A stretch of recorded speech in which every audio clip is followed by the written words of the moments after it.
Good afternoon, everyone, and welcome to the 2024 Candidates Forum.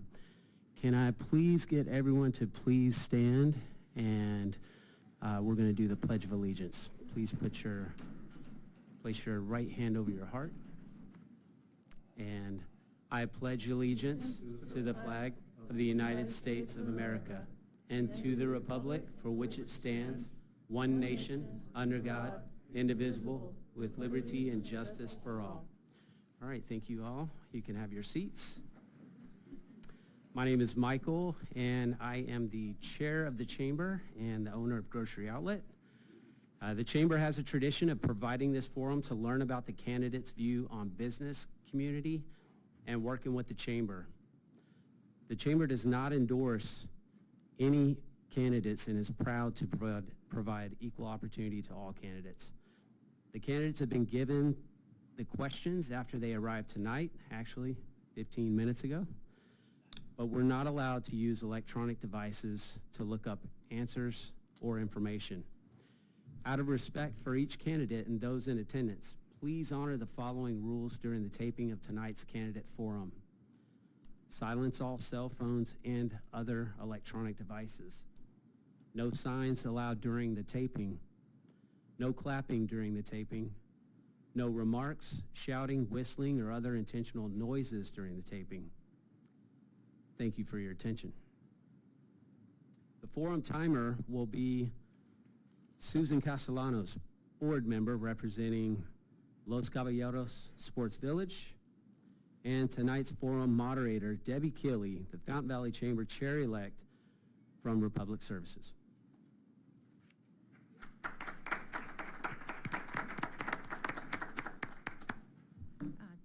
Good evening, Fountain Valley and candidates. Thank you so much for taking time out of your schedules to come and be a part of our event tonight. We're happy to have you here. I did want to let the audience know that we do have note cards that we can pass out if you have any questions for the candidates. We won't have time for everybody's questions, but we do want to give you an opportunity if there's a burning one, and we'll go through them, and we'll have some time at the end to be able to do that. So it looks like it doesn't have to be on that notepad. You can provide that to Dave right here. So Dave will hand out some stuff for you to turn in some questions. And then just so that everyone's aware of some additional rules that we had for the candidates, we asked, we are going to be giving each candidate 3 minutes to provide an introduction, and then 2 minutes to answer each question. If a candidate invokes the name of another candidate, the candidate will have 30 seconds to respond. The candidates will then be given 2 minutes for closing statements.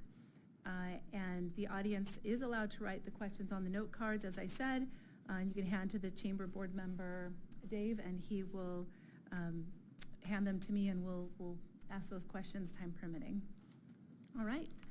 And also just to let everyone know, the seating is based on the ballot number, and I do have kind of a random order for each question so that we give everyone equal opportunity to either answer first, last, or in the middle. So, candidates, are you ready? Ready. All righty. Our first question, and the first question will be 1, 2, 3, 4. So the first question for all of you tonight is... Debbie. Yes. Our opening statements. Oh, yes, that would be good, wouldn't it? Okay. Go ahead, Rudy. All right, well, good evening, Fountain Valley. My name is Alicia Rudy Huebner. I grew up here in Fountain Valley. This is my hometown. And I have so many fond memories of growing up in a safe community full of opportunities. I graduated from Fountain Valley High School, and while there, I participated in a revolutionary program. I was part of the first class that designed the Fountain Valley High School website, and this set me up for a career in software development where before I had even graduated from high school, I was working for a startup in Huntington Beach. And this journey has led me as far away as the Hawaiian Islands, where I lived in Hawaii for 5 years. But I know the real paradise is right here in Fountain Valley. Since my return, I've dedicated myself to community service. serving on the board of directors for the Fountain Valley Community Foundation, and I'm a proud member of the Fountain Valley Rotary Club, the Women's Club, and the Garden Club. Yes, we have a garden club, and I have quite an extensive plant collection. Through this community service, I've really been able to tap into everything that makes this such a wonderful community. And throughout this volunteerism and really getting to know the fabric of what makes Fountain Valley a nice place to live, I heard a call to give back, a call to serve the community that has allowed me to achieve the success that I have. And now I want to go beyond. I want to give back. And I want to make sure that the next generation of leaders is able to grow and thrive in Fountain Valley. By stepping up to run, I'm hoping that I can provide a pathway and provide an example for those young leaders to get involved in civic life here and to know that you don't have to wait for somebody else to be the change that you would like to see. And I know that this is a wonderful community, but there's still room for improvement. And I want to bring the type of leadership that's going to come from a point of leading through information, through data, but also through community. And this is really the heart of why I'm running, because I want to give back to the community that I love. Thank you. Good evening, everyone. I'm Mayor Glenn Grandis, and first off, I want to thank the Chamber for putting this event on tonight, especially Debbie Killey, all the work that went into this, the hard work, it's very much appreciated. And I want to thank the residents of Fountain Valley for giving me the opportunity to be the mayor of our great city. I have to tell you, I am absolutely thrilled to be our mayor. I absolutely enjoy it. I get to enjoy meeting everybody, going out into the community, finding out what's important. But let me tell you a little bit about myself for those who may not know me. I'm a 44-year resident of Fountain Valley. I went to Fountain Valley High School, just like Rudy. And I am, and I'm very proud of this, the first Fountain Valley High School Barron mayor. So that's pretty exciting. And when I was in high school, I started my career in public service then. I was a member of the Key Club, which is sponsored by Kiwanis. I was on student government, surprise. And I consider myself a difference maker in our community. You know, a lot of people say they've done things, but I think I've made a huge difference. So it's, for example, the Fountain Valley Kiwanis Club. I've been in the Kiwanis Club over 40 years. They've awarded me the Lifetime Achievement as lifetime member. It's not just being in the club, it's making a difference. For the autism community, I was the top fundraiser for Walk Now Autism. My son got to drop a puck at center ice at a Ducks game. It's really cool. Look it up, Alex drops puck on YouTube. So again, a difference maker, top fundraiser. I was the founding director for the Fountain Valley Community Foundation. That's the nonprofit arm of our city. We sat there when we first started. What were we going to do as a foundation? It's now the premier foundation in the city. Fiscally responsible. We set aside funds every year to create a capital campaign. We have multiple hundreds of thousands of dollars now in that foundation, helping all the other nonprofits in our community. I also am the person who's in charge of the casino night for the city. I've done it 21 years now. 21 years, twice a year, have raised $750,000 for nonprofits in our community, a difference maker. So let me talk a little bit about my year as mayor. I had 4 goals. The first, oh my gosh, I only have 30 seconds. I'm going to go through it fast. So outreach. To me, it was so important to have town halls. I had Meet the Mayor events at all of our events. Podcast, Mayor's Message. Second, fiscal responsibility. In my 3.5 years on City Council, we have a $25 million surplus. Innovation, and then also embracing diversity for our entire population. And my time is up. Thank you. That went fast. Do I get 30 seconds to respond? I Good time? Okay. Well, first of all, good evening, everyone. First of all, just for transparency, so although the rule was laid out today that we have, the options to read the questionnaire, I choose not to read the questionnaire because I believe a true debate, we shouldn't read the questionnaire in advance so we know what other topics are. So, but of course, that is my choice. Because in 2020, when I got elected, we didn't get the question in advance. So that's for transparency. So, and it was my choice not to read it. So my name is Ted Bui. I'm the vice, we call it vice mayor here at Fountain Valley, and I'm grateful to have lived in 3 different continents. I'm married to my wonderful wife with 4 beautiful children. The community of Fountain Valley is such a caring and welcoming community, and I truly appreciate the resident of Fountain Valley.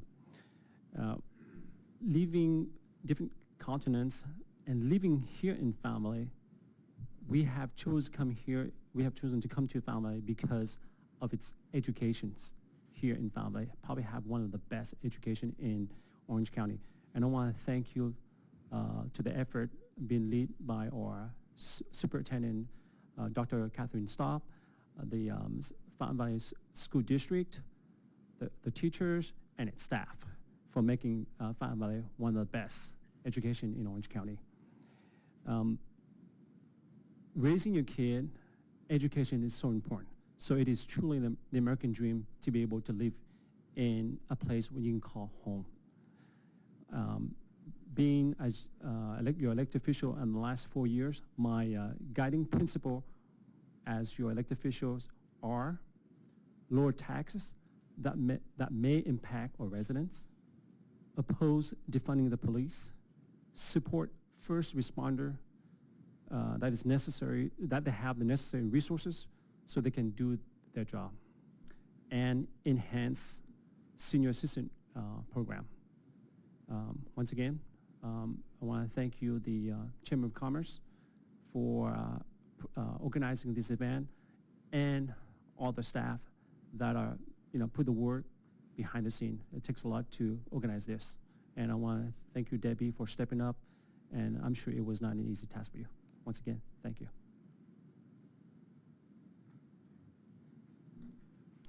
Hi, my name is Katy Wright, and my experience first I would like to thank the Chamber and my fellow candidates, because this opportunity gives the residents a chance to really make an informed decision when they get ready to vote, and I think that's incredibly valuable. My history in Fountain Valley goes back to 1981. My 2 brothers and I all worked at Fountain Valley Coast Yellow Cab at 17300 Mount Herman, where Public Works is now located. And my husband is a Baron for life. He graduated from Fountain Valley High School. So there's a connection there. My history, currently I'm serving on the board of directors of the Dale McIntosh Center, which is an independent living center serving the needs of persons with disabilities, senior citizens, LGBTQ plus community, and now we're branching out into veteran services. I'm very proud to be a part of that. I also am an area director in Toastmasters. I'm a very firm believer that we all have an inner speaker. We should all be getting up to this podium. We should all be attending city council meetings. And if you can't attend in person, come on to Zoom. Make your feelings known. Not just when there's an emergency in your neighborhood, but regularly. Get to know how the system operates. I'm a good listener also. I started at AT&T 21 years ago as a 411 operator, and eventually I wound up as a communications technician and sole night shift technician, surveilling the whole California and Nevada network on a T1 trunk level and higher. When anything went wrong, I made sure it was repaired before people woke up, or I did my best to contact work groups to get it repaired. So I basically dispatched. I also dispatched for the California Highway Patrol. I was a public safety communicator, and that was the proudest moment in my life, being sworn in by a lieutenant for that job. I'm also a ham radio operator. You might see a pattern of communication being important to me. My husband was a ham radio operator almost out of high school, and so he got me interested. We're both members of the Fountain Valley Police Department's Volunteer RACES group, which stands for Radio Amateur Civil Emergency Service. If anyone out there is a ham radio operator, please look into joining.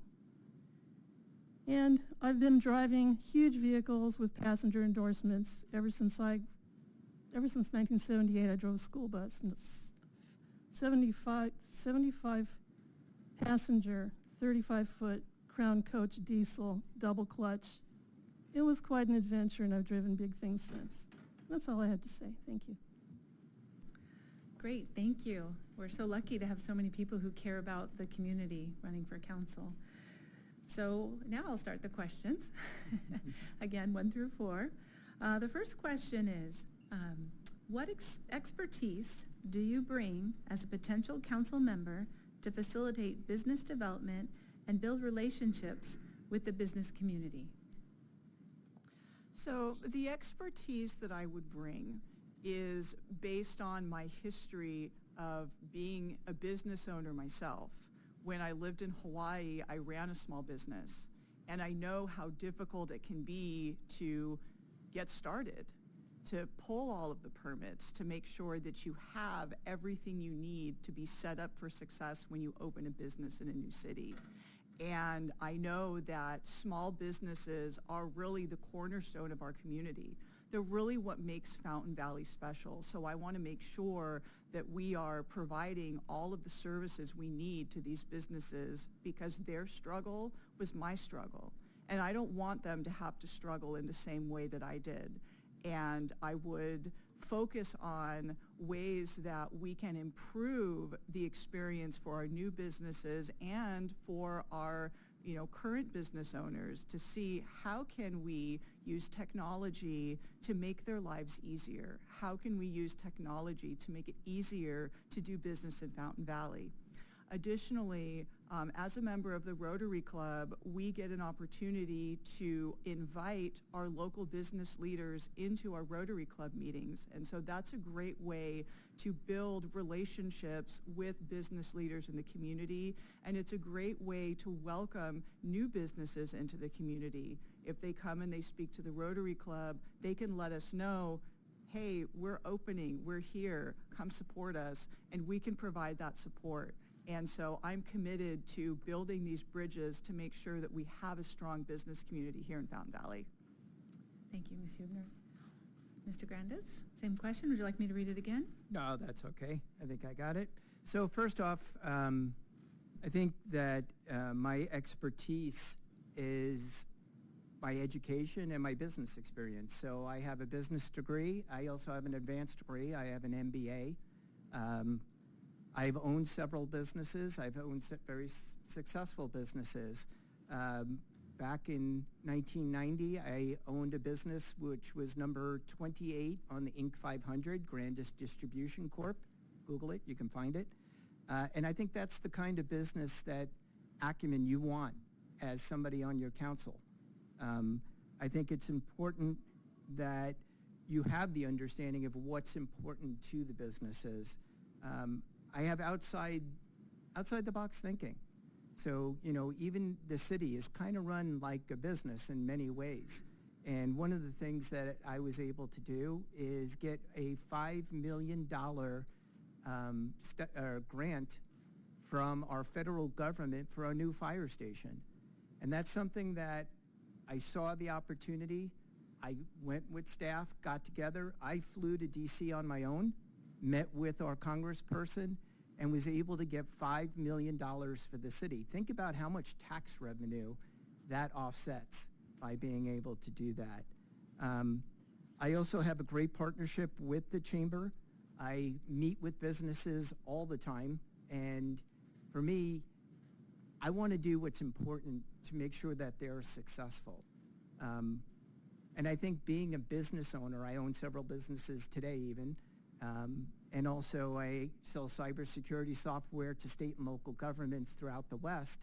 That gives me the experience to see what are other cities doing as well and how we could be successful. Thank you. Thank you. Mr. Bui, would you like me to read the question for you? Yes, please. Okay. What expertise do you bring as a potential council member to facilitate business development and build relationships with the business community? Okay, so my expertise I bring to the table, I have a degree in law, and I also have 25 years as a small business owners. So there's two parts to these questions. Who are the business? Obviously, your typical retail store is one of the business, but you also forget that as a city, who's the other business person? The homeowner, the residents. Why? How they come in the business? Because they need permits, right?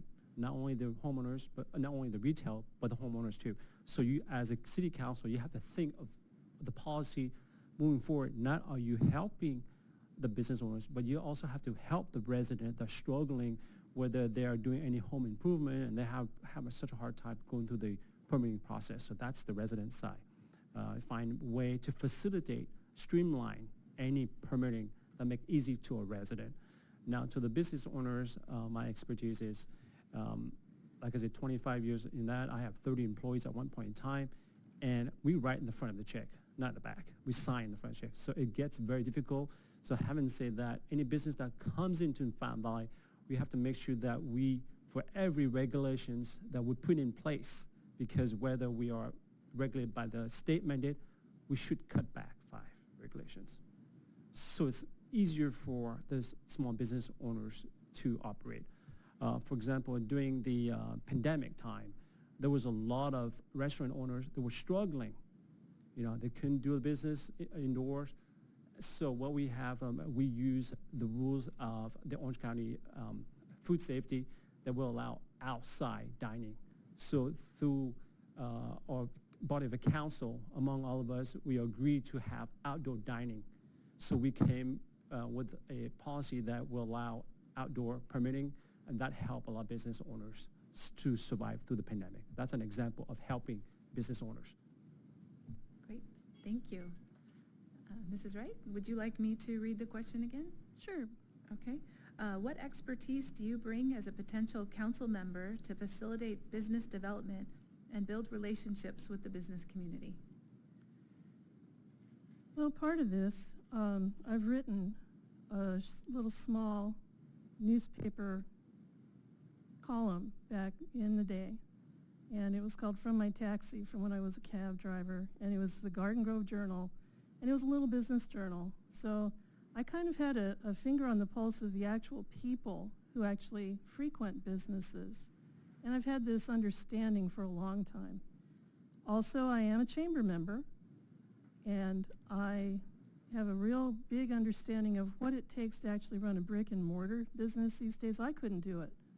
To the highest respect. I respect all my candidates here, but I really respect anyone who can run a brick and mortar business. It is not easy. Frankly, I think that something that would help the smaller business owners would be if we were to have something like grant writing workshops. I know Tree-Taw just had one this week, and there's a lot of funding that we could be getting that wouldn't cost our city money, and it could be very helpful. So I've been an independent contractor taxi cab driver every single day. You're gambling that you're going to make enough money to pay for the cab. If you don't pay for the cab that day, you don't get one the next day. So a lot of that was strictly flying by the seat of your pants and a lot of guesswork.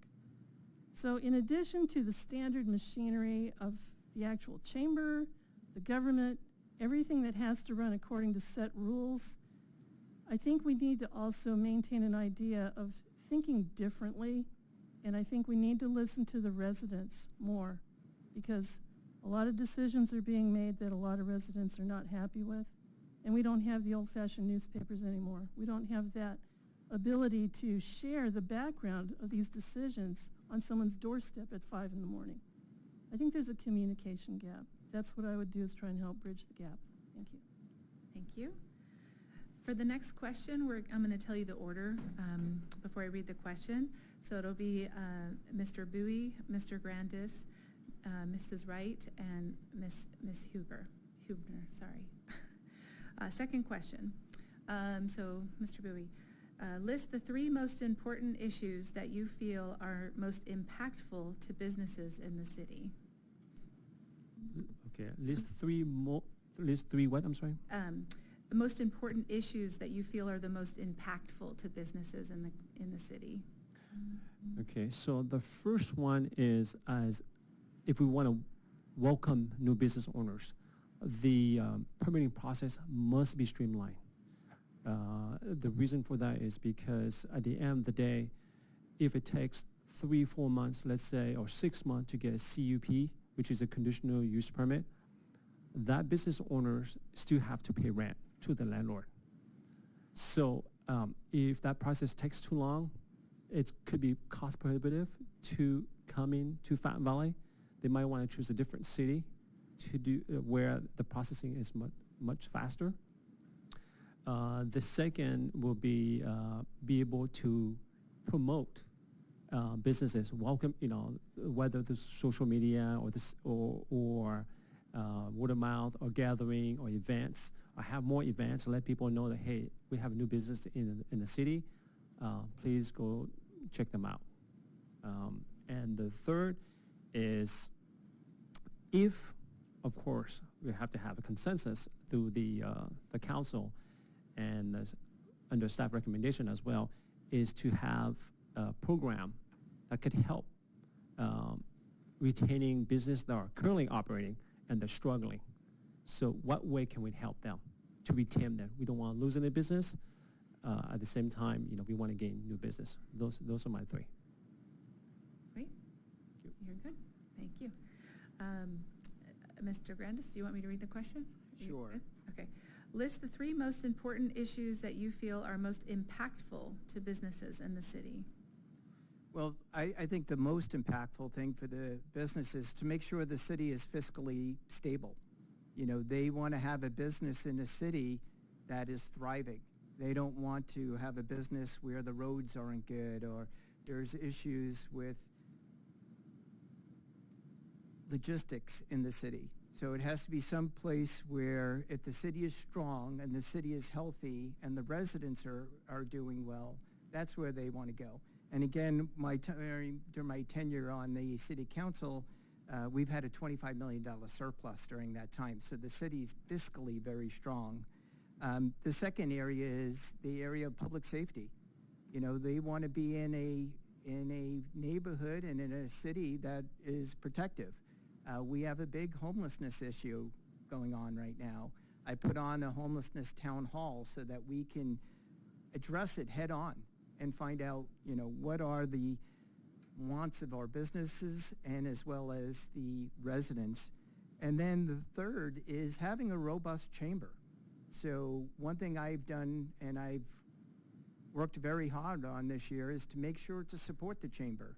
I've attended just about every ribbon cutting there is, the networks at night, everything that they have. I try to be supportive because we need the chamber to be robust, to be able to help those businesses, to provide information, details on how to be successful in the city. It's also important that they share information between business owners, and that's what happens at these meetings. So again, fiscal stability of the city is the most important, public safety or a strong police department, and then having a robust chamber. So I think with those 3 things, and we do have those things in our city right now. So thank you. Thank you.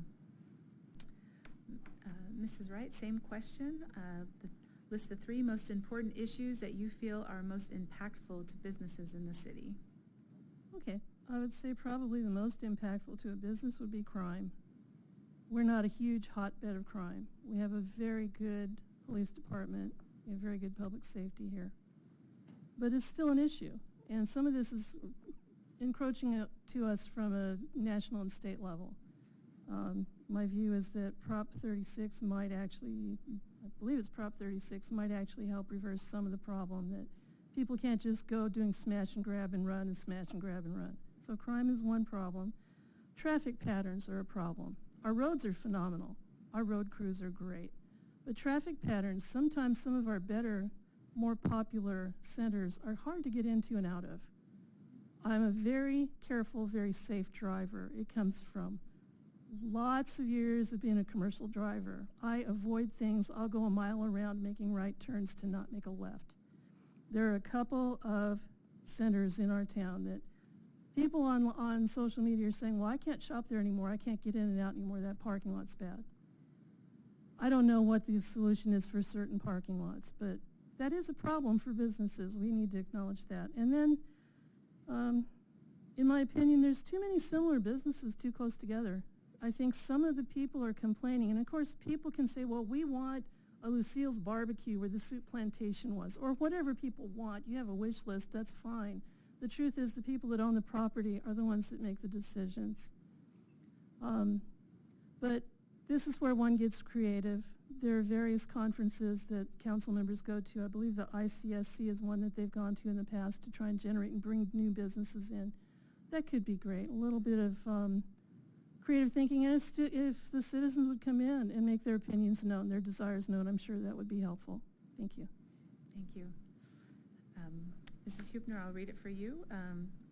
List the 3 most important issues that you feel are most impactful to businesses in the city. So I agree with my fellow candidates because the top 3 issues that immediately sprang to my mind were safety, accessibility, and connectivity. And for safety, we do have a homelessness issue in this city. And I could see from a business perspective that that could drive away customers. And one of the things that Fountain Valley has done, and that if elected I would continue to support, is our partnership with CityNet, which sends social workers to interface with our unhoused population, and it allows our PD to focus on what they do best, which is fighting crime. And by fighting crime and keeping our city safe, that keeps our businesses safe. And that ensures that the folks that are patronizing those businesses feel safe in doing so. For accessibility, we also have the issue that was mentioned earlier, the traffic. We have these patterns where sometimes it's difficult to get to a business, whether it's a physical barrier or whether it's a barrier, maybe this is an older building that's not ADA compliant. So again, making sure that we are allowing our businesses to be accessible as possible so that their patrons are able to get to those businesses easily and without barriers. Additionally, accessibility can also be reframed as how can we support these businesses going into other marketplaces? If we have a brick and mortar business, how can they get online? Connectivity. So incentives for our businesses to enter these new marketplaces, and what we can do as a city is continue to develop our robust broadband infrastructure by inviting more fiber optic companies and other ISPs to come in to make us more attractive and more connected. Thank you. Great, thank you. For the next question, the order that we'll be going in is Mr. Grandis, Ms. Huebner, Mrs. Wright, and Mr. Rudy. So the third question for Mr. Grandis to start, describe your vision for a successful collaboration between the city and the Chamber of Commerce. Vision for successful collaboration. I'm going to say it's not a vision, it's a implementation. It's what we're doing today. Quite candidly, last year we had a very strained relationship between the city and the Chamber of Commerce. It was not working well together. Events were canceled. It wasn't good. One of my goals this year was to help support the Chamber. And I think the Chamber has stepped up with new leadership. They've changed kind of how things are being done, much more professional than it has been done in the past. Kudos to you, even tonight. This is very good. I make sure, like I said, I attend all the events. I think that's important. I think it's important that when I meet businesses, that I always mention the Chamber. Like, you should be joining the Chamber. Here are the benefits that you get by being part of the Chamber. And then again, I attended ICSC, as Ms. Wright mentioned. I've gone, 3 or 4 times where I've traveled to Vegas, San Diego, et cetera, where it's been, to make sure that businesses that we want in our community, businesses that the residents want in our community, those are the ones that we're trying to encourage to come into the city. So with that, I have a little bit more time. I kind of got caught off in my opening statement, but one of the things that is important to me is innovation. And innovation, we've had no cyber attacks for our city. We have a new IT director who's doing a great job. Technology upgrades in our city, when I first started, you wouldn't believe some of the equipment, how outdated it was. Recently, we just updated the fire suppression. We had sprinklers in a data center. I mean, it's crazy. So that's just one of the things, again, that I bring my expertise. Thank you. Ms. Huebner, describe your vision for a successful collaboration between the city and the Chamber of Commerce. So my vision kind of picks up where my statement and my answer to the last question left off, which is connectivity. I really want to explore this theme with the Chamber. How can we get our businesses more connected, not only in the community, but more connected, online? How can we allow our business owners to do business more efficiently? And so I envision a collaboration between the Chamber and between our economic planning, our economic development staff here at the city, where not only do we have a strong partnership where we're encouraging new businesses to come into the city, but we're setting them up for success.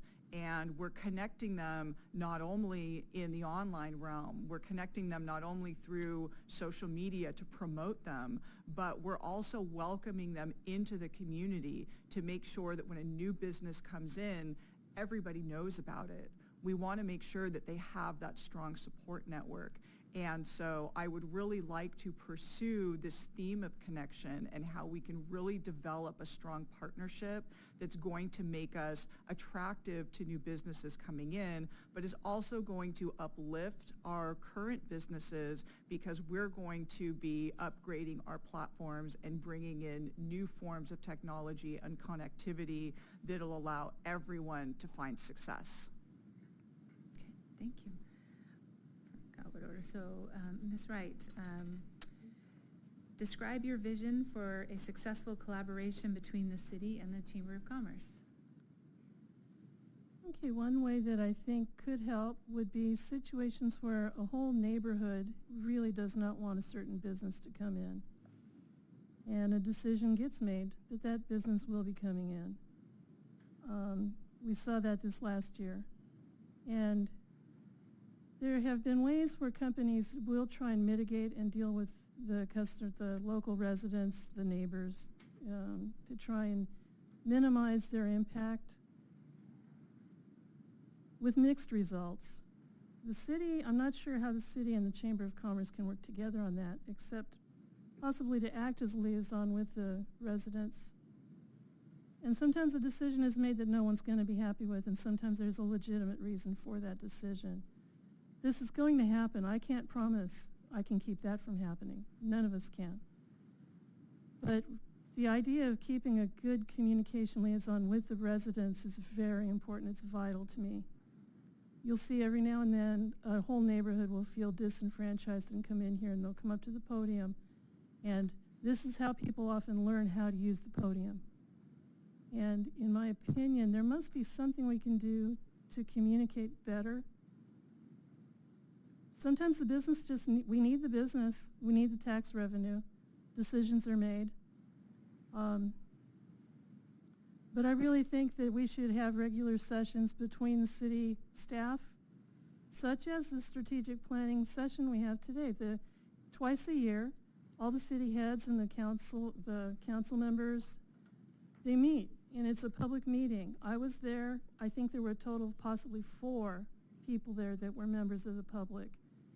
I think if we could have good, candid conversations between chamber members and council members and staff, it would help. It would go a long way. Thank you. Mr. Bowie, describe your vision for a successful collaboration between the city and the Chamber of Commerce. Well, I see this as 3 parts. First, communications, stakeholders, whether they are, the police, the firefighters, the residents, and the business owners, need to have clear communications to move anything forward. Because at the end of the day, the business owner want to come in, but the residents are pushing back. That's not going to happen. So communication is very important. Address all the issue that needs to be addressed. Make sure all the stakeholders are being addressed. So our concern hopefully will be mitigated so we can move forward. Policy. The Chamber of Commerce, I would like to see the Chamber of Commerce to communicate, and vice versa, the city to communicate on a more regular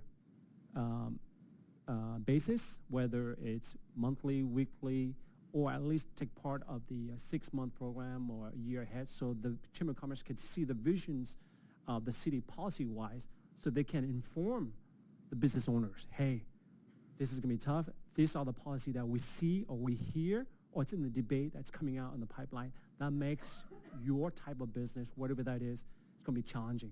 You need to know those policy, because the city council make policy also at the expertise and the guidance of our staff.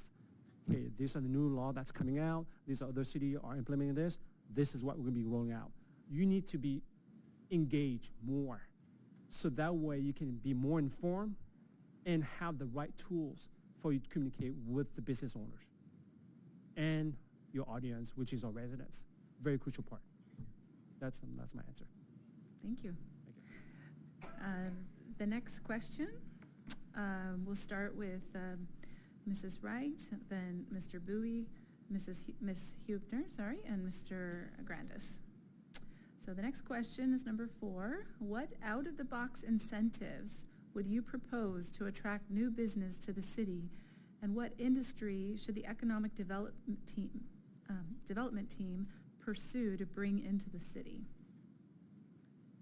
Well, this is difficult to come up with an out-of-the-box idea. We do already, again, do the conferences with ICSC or whatever they're called now. Sometimes agencies change their acronym. We could be seeking development grants for small business owners, in my opinion. But what I think might be out of the box would be if we were to create something akin to a junior chamber of commerce, something to encourage a committee of our students. We have really a great resource of creative minds. We could create some kind of a committee that could offer a contest, like a scholarship, for a combination of STEM students and business students. And they could come up with much better ideas than our adult tired minds could.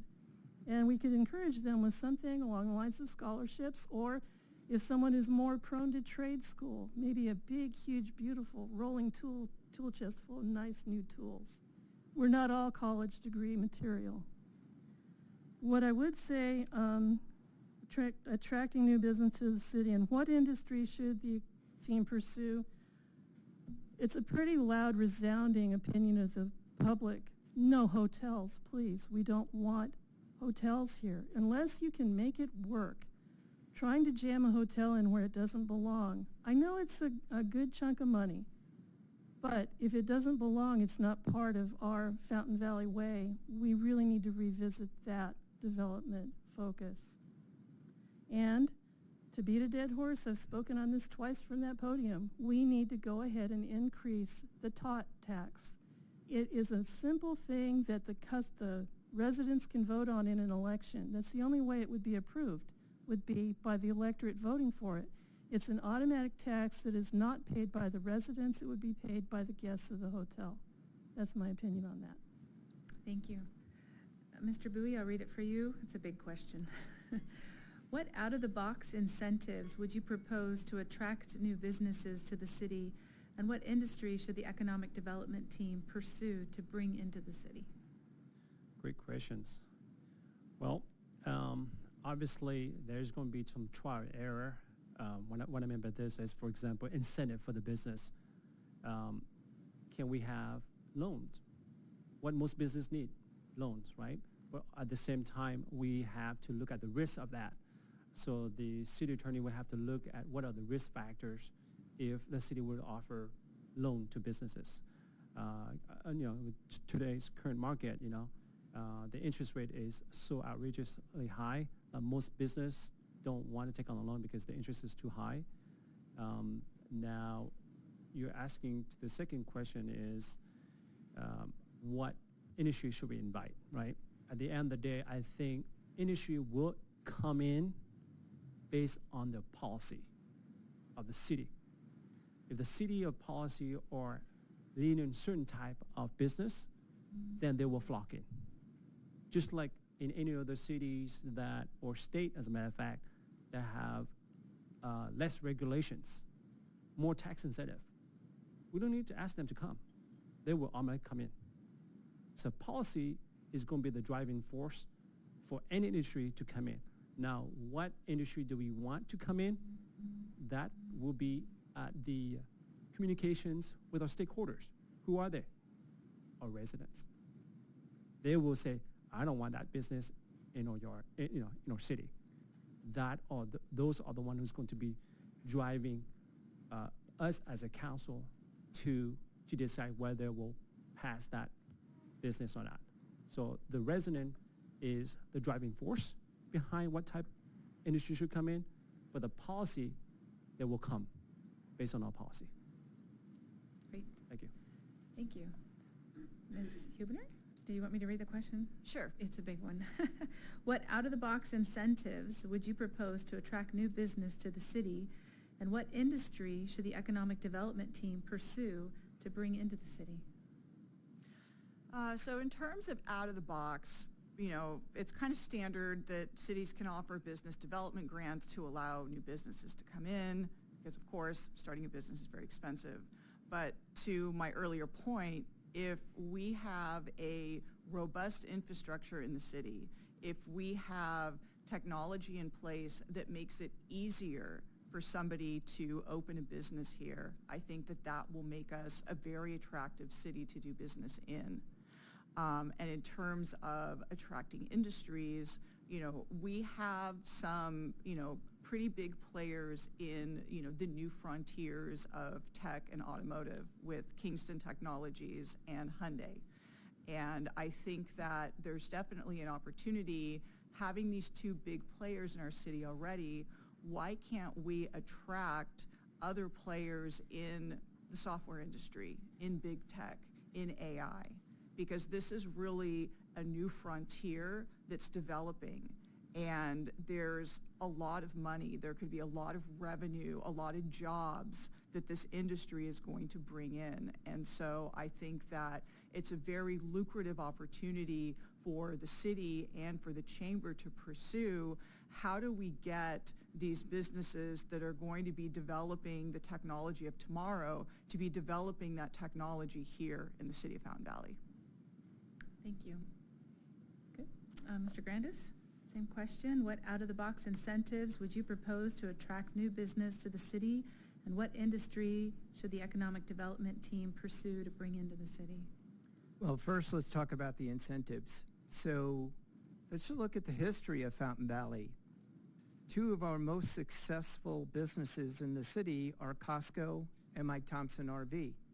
Both of those were given sales tax rebates for a number of years. That's a great incentive. We need the revenue in our city. We need revenue-generating businesses in our city. Costco, after a number of years, I believe it was 15 or so, I can't remember off the top of my head, then that incentive went away. Mike Thompson, one of our top sales tax providers, just recently, their incentive for their additional sales tax went away, and we're getting all of that sales tax now. So what I would do is I would go after two types of businesses, second part of the question. First off, I completely disagree on the hotel decision. Residents aren't against a hotel. Residents are against a hotel in a residential neighborhood. We need to put a hotel where it belongs. And that per square foot brings in more tax revenue to the city than any other business there is. I know Ms. Wright left the strategic planning session today. During that, when we went through things, I brought up again that we bring that increasing the hotel tax back to the city, because it doesn't tax our residents. It taxes the guests who visit the city, and that will be coming up at a strategic planning session in January. The other types of businesses I would want to bring in is entertainment-based businesses. Right now, Boomers has closed, The bowling alley's on a short list. All of our the movie theaters that used to be here are all gone. Let's bring some entertainment into our city for our residents. All right. Thank you, Mr. Grandis. Mrs. Wright, you have 30 seconds to respond if you'd like, as he used your name. About the hotels? Well, it doesn't really Good. matter that I left and returned because I was told what I missed. So yeah, I heard about the tot tax coming back, and they voted it down twice in the last couple of years to keep it from going onto the ballot. So it seems disingenuous to try and say, oh, we're going to bring it back. I think if the council wanted to do something about it, they would have had it on this ballot that we're all getting in our mailbox now. Thank you. Thank you. All right, we are at our fifth question, so I will let you know the order. It's going to be Ms. Huebner, Mrs. Wright, Mr. Grandis, and Mr. Bowie. So Ms. Huebner, tell us what drives you to public service and why do you want to be, what do you want, I'm going to start over, my apologies. Tell us what drives you to public service and what do you want to be remembered for after your term? So as I said in my opening statement, I feel a very strong call to public service because this is my hometown. And I attribute so much of my success to growing up here in Fountain Valley that I feel compelled to give back so that everyone in the community is given the same chance and the same opportunity to find success and to grow. And I really have a vision of a bright future for Fountain Valley, for everyone, for our residents of all generations, and to be able to welcome new residents, new young families into the city to make sure that we have strong schools, to make sure that we have a strong population that's going to be visiting our businesses, that's going to be, working and playing here in the city of Fountain Valley. And in terms of things that I would like to be remembered for, I want to be remembered for setting our next generations up for success. I want to be remembered for carving a path forward for more young people to get involved in civics, to get involved in public service, and to get involved with the many, many fantastic service clubs that are here in the community. Additionally, I want to make sure that we're leaving with a strong budget. Our budget is balanced, our reserves are full, we're addressing our unfunded pension liabilities, and to make sure that our public works department, our police, our fire, have the funding that they need to move their programs forward in keeping the community safe and functioning. And additionally, in terms of our strong budget, is I want to make sure that we're on a track to sunset Measure HH. Great, thank you. Mrs. Wright, you're next. Tell us what drives you to public service and what do you want to be remembered for after your term? I was raised by the greatest generation. My dad was in the Navy in World War II. He hung on the outside of a ship. It was called a ship's tender, the only ship in his class, USS Cascade. He came back and he did sheet metal on residential houses for 35 years in Orange County. He was the one who did all the initial sheet metal in Turtle Rock. He took us out to look. See that rock out there shaped like a turtle? This place is called Turtle Rock. My mom was a version of Rosie the Riveter. She actually doped airplane wings. And I think it gave her some mental health issues sniffing all that glue, to be honest. Seriously. I've been a blood donor, platelet donor. I've given to charities over the years. I was a school bus driver, and when I was a school bus driver back in that day, there was a certain way that you crossed the kids. You got out first. You got out in the street. You made the kids wait on the curb. You told them when it was safe to cross, and then they would cross, and you make sure they make it all the way across, and then you got back in the bus and continued your route. There may or may not have been a time when a Beamer went flying right through my red lights, and there may or may not have been a footprint on that Beamer as it drove away. My legacy would be to put in, there's a special kind of a flashing light that can go up at a crosswalk for the crossing guards to push the button and then cross the kids. We have a crossing guard named Sheila at Cox Elementary, Slater and Los Sardinas West. She's been hit once. She was nearly hit a week ago. She said the person came within millimeters. She is hot as a wet hen. I could imagine any beamer going through getting a footprint if it was me. And they have these lights, and it would be my legacy that I would be the proudest of, to be able to ensure that every single crosswalk in Fountain Valley has that option to keep our kids safe. Thank you, Mrs. Wright. Mr. Grandis, tell us what drives you to public service, and what do you want to be remembered for after your term? Well, I've always been involved in public service, as I mentioned, for decades, and public service to the Fountain Valley community. What I want to be remembered for was a mayor who cared, a mayor who gave up his time, the mayor who was involved, the mayor who showed up. I absolutely love the city of Fountain Valley, and for me, one of the big things I want to be known for is our fabulous volunteers. I always say FV, fabulous volunteers. That's what it stands for. I'm putting together a roundtable for all of our nonprofits to help them become better so that they can work together, support each other. Those are the things, my innovative ideas, the town halls that I put on, the reach out to the community.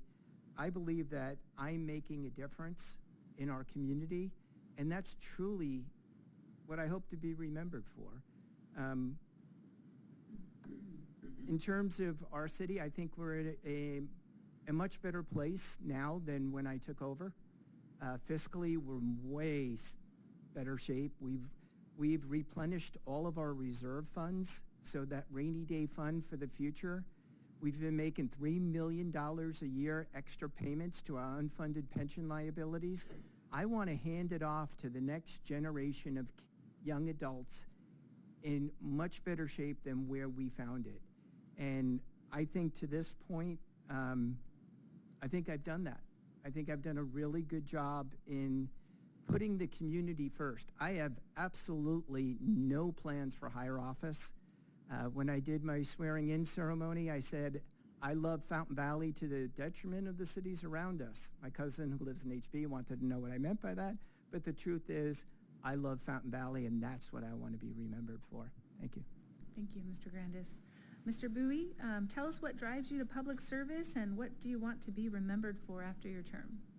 Well, first of all, I have to agree to my mayor, Grandis. He absolutely does love this city. Thank you. Do I get 30 seconds? Technically. After you're done, Mr. Bowie.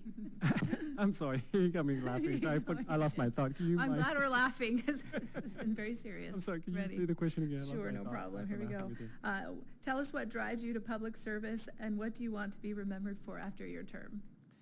Okay, so what drives me to the public service is I had a conversation with my wife one point at the dinner tables, and when I sold my previous business, now I run a law firm with my wife. Previous business, we were in the constructions, so I have a little bit more time. I say to my wife, you know what?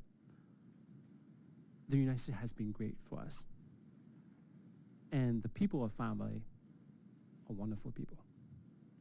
I want to serve to this community. It's either do now, or I'm not going to do it. I don't, later on when I get old, I want to enjoy my golden years with my families.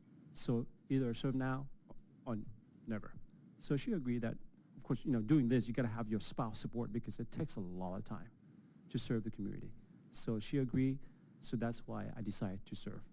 A way to thank you, America, a way to thank you, the people of Fountain Valley, for being so welcoming and caring when we move into this community. Now, what do I want people to remember me by?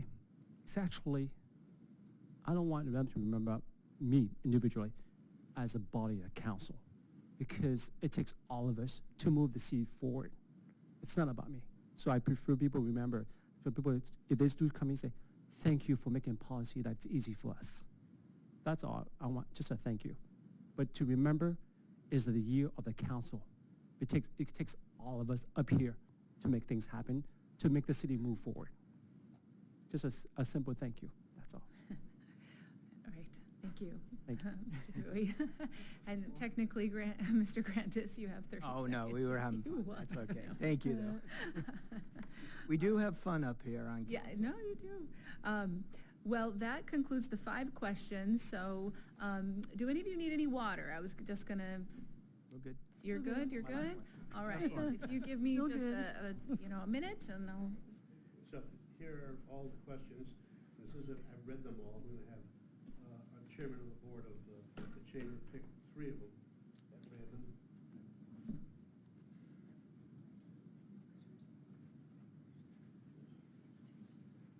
This is exciting. oh, okay, I'm ready. All righty, here you go.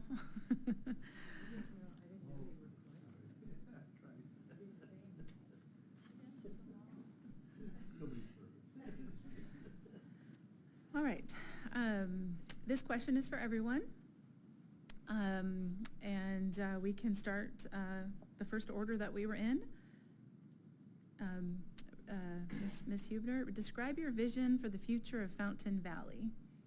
And one sec, Rudy, we'll do 1 minute for that. Okay. And those answers. So I'll just let my timekeeper get ready. Are you good? All right. All right, so my vision for the future of Fountain Valley is a bright future. I want to make sure that we remain a community that is safe, that we remain a community that is thriving, and that we provide a lot of opportunities for our businesses and our residents to be successful.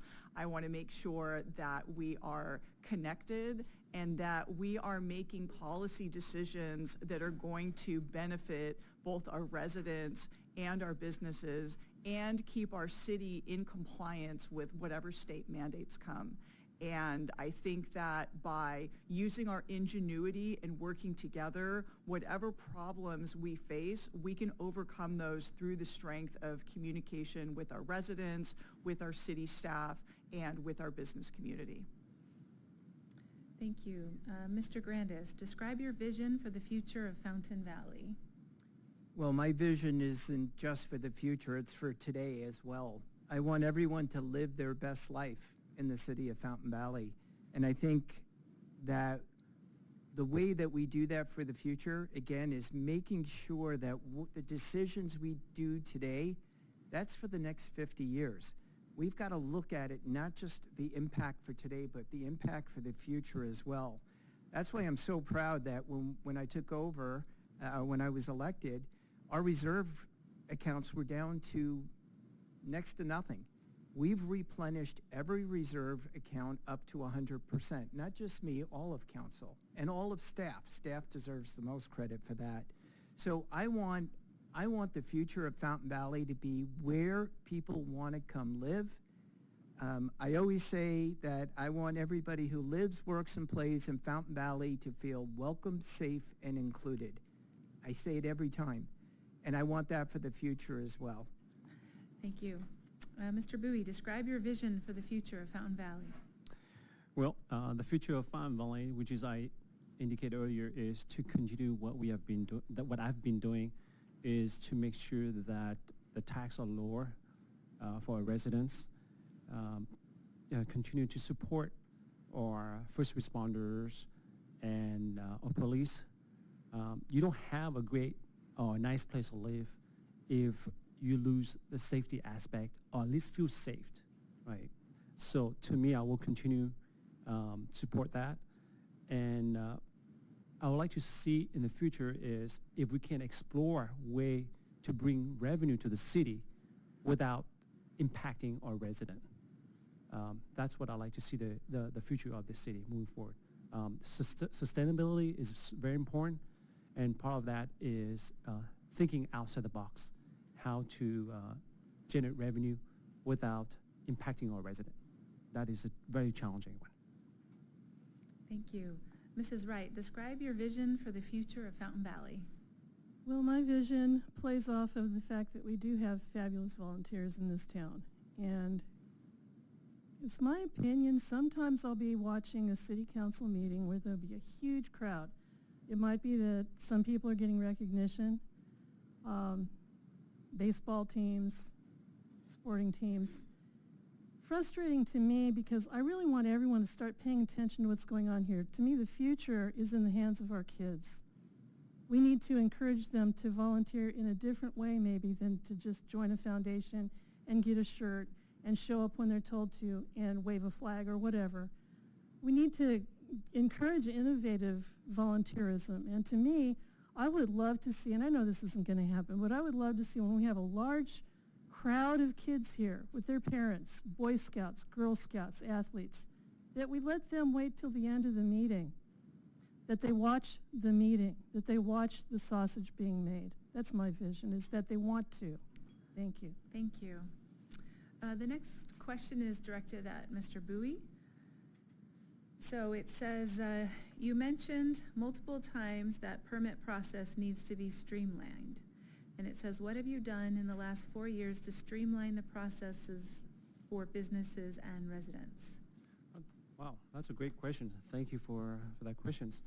Well, of course, we only make recommendations to our staff, which is our planning director, Moderator boy. So what I have asked of him is, in the past, historically, how long does it take to get a CUP? And the answer I was given, it has a lot of variable. It's never an exact timeline because it depends on the person who's responding or not. So what I have done is, can you speed up this process streamline? So with his recommendations and planning commission approval, so what they have done streamline in terms of restaurant, right now, if you have less than 50 seat occupant, you're not required to have a CUP. So that's streamlining. That's a great advancement opportunity. Great. Thank you, Mr. Bowie. The next question is for everyone again, so I'm going to do our second order, I guess I'll do our third order because you just answered a question, Mr. Bowie. I'll give you a rest. Be Mr. Grandis, Ms. Huebner, Mrs. Wright, and then Mr. Bowie. So, Mr. Grandis, how would you balance the need for business tax generation with residents' concerns about increased traffic that comes with these new businesses?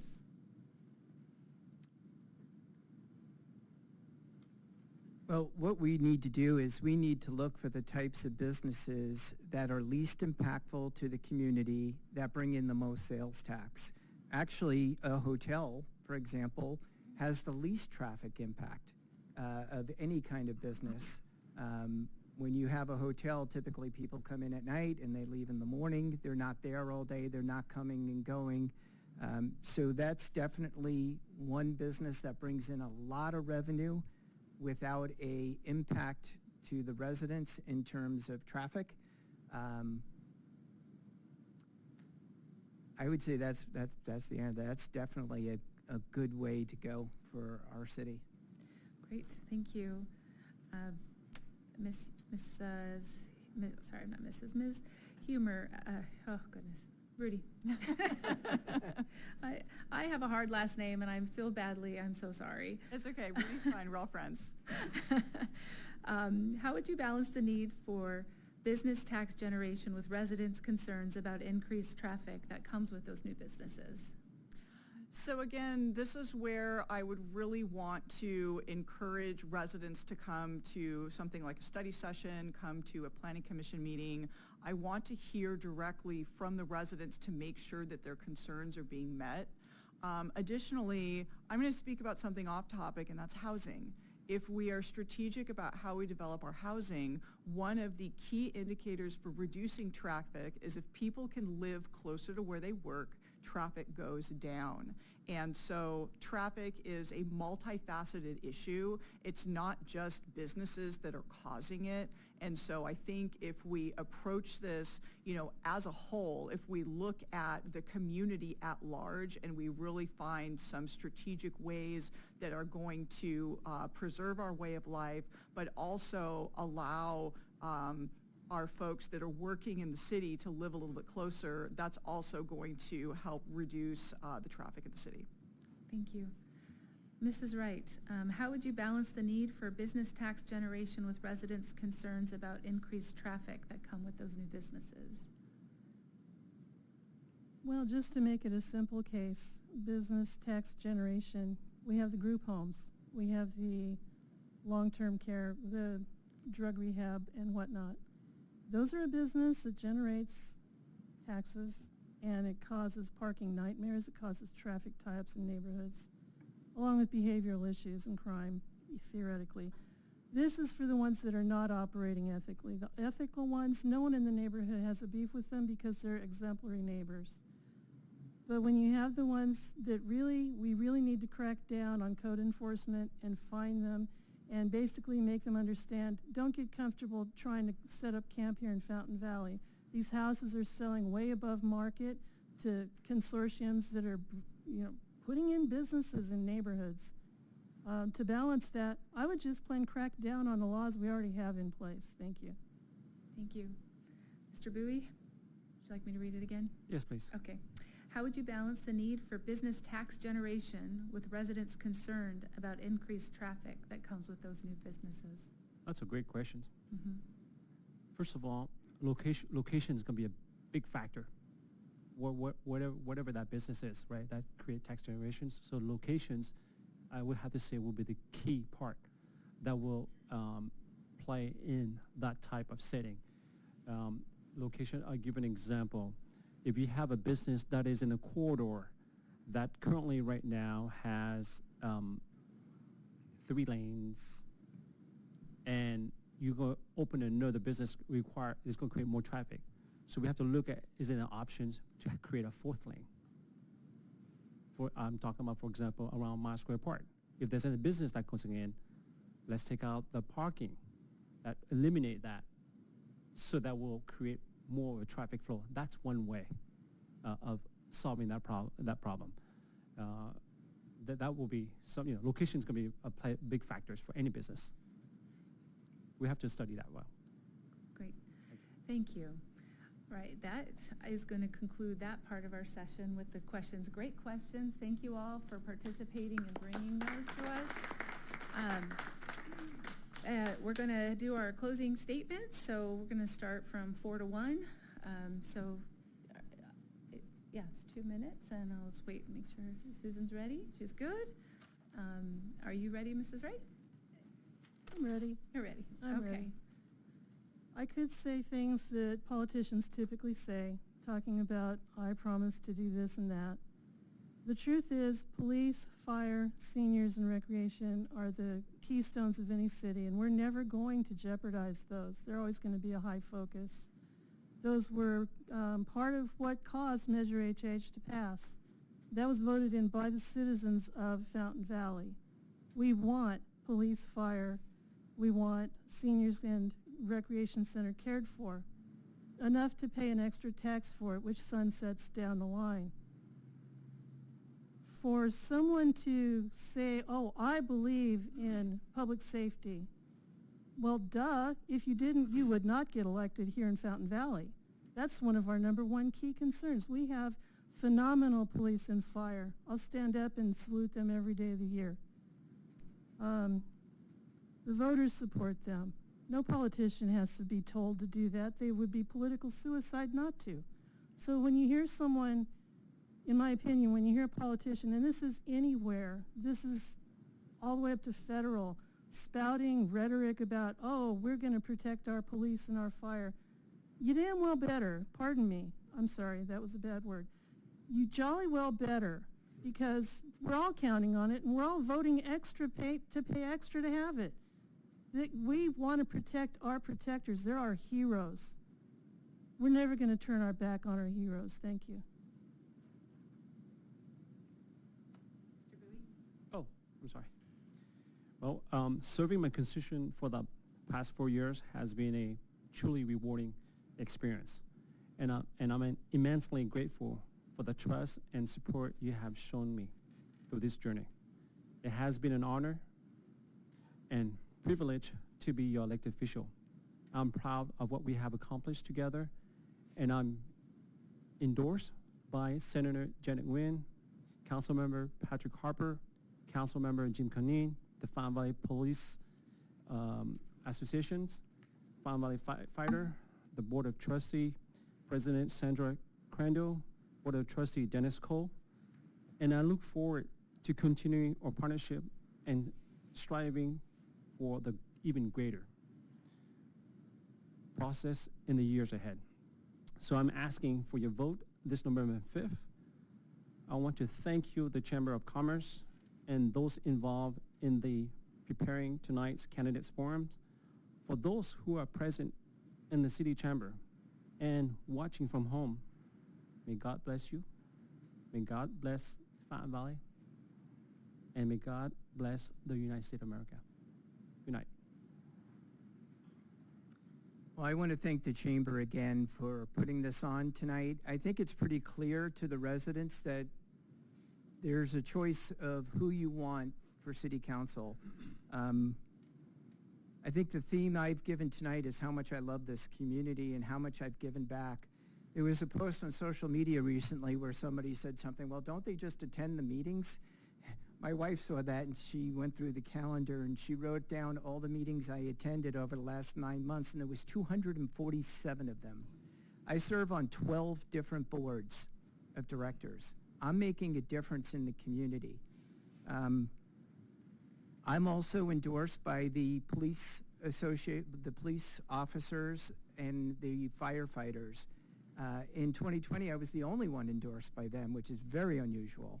And the reason they said they endorsed me is because I've committed to make sure they have the best equipment possible, fair wages, and that they get home to their families every night. That's why they endorse me. They see what we're doing fiscally and how we're responsible. That's why they endorse me. I'm doing it for the right reasons. I don't have higher office aspirations, and I don't do it for the money. 100% of the money that we get paid, which is $500 a month currently, potentially going up, I donate it all to autism charity. I won't accept money for being a city council member. For me, this is my honor to be a council member. I absolutely love this volunteer position that I have.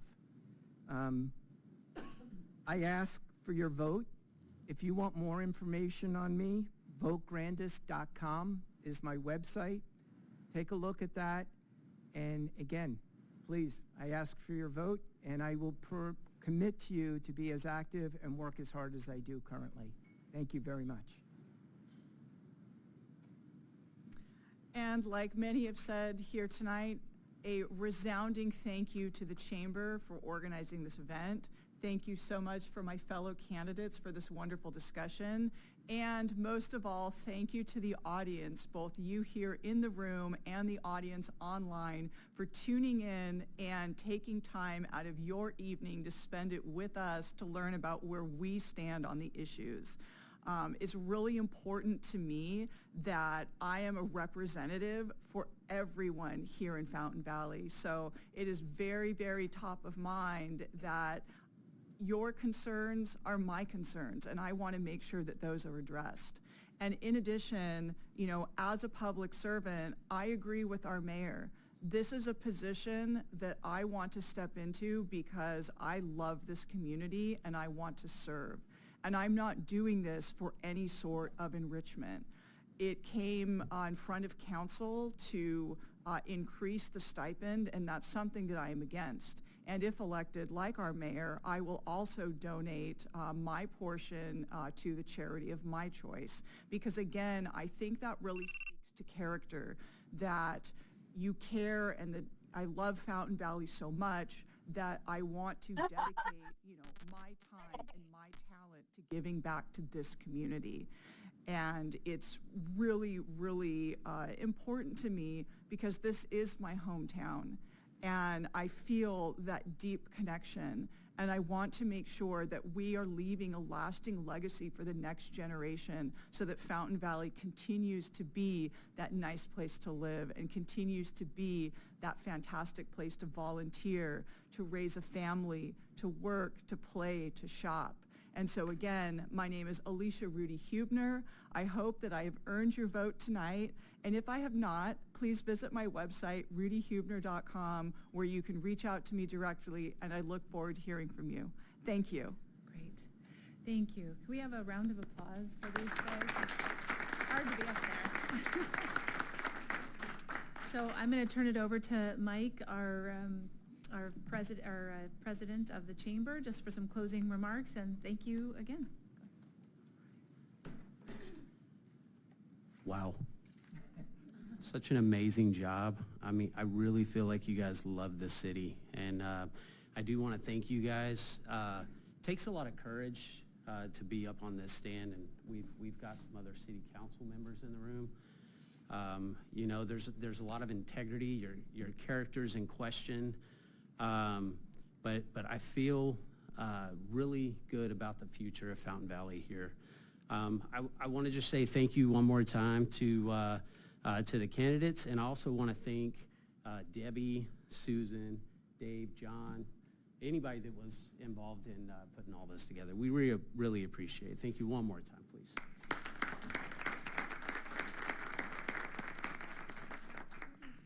Cookies. All right, this is a meeting adjourned, and there's refreshments, cookies in the back. Thank you, guys. Thank you for coming.